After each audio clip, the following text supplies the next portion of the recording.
Kita test dulu.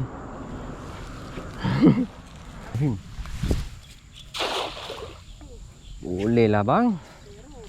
Berut. Air dah bergerak pasang ni. Biasa ikan main tepi. Apa dia berut-berut pun tepi kan.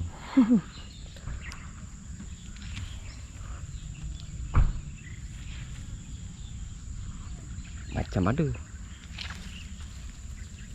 Sebab tempat ni dia memang ada kecil dia. Memang kampung dia ni. Nampak. Ada tapi tak banyak. Seko kecil lah.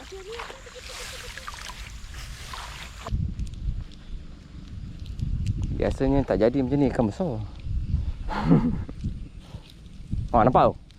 Dah agak dah. Nampak tu? Besar ikan tu. Besar. Cangkuk macam ni juga. Baru jadi kau. Nampak tu? Baru jadi. Dia kena cangkuk juga macam mana pun.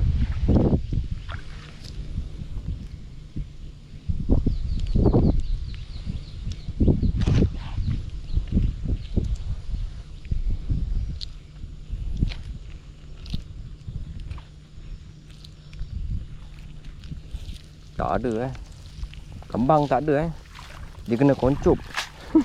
Sudah. Yang ni mantap. Ada orang.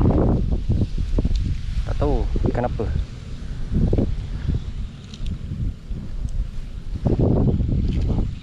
Berat ni. Berat lumut ni.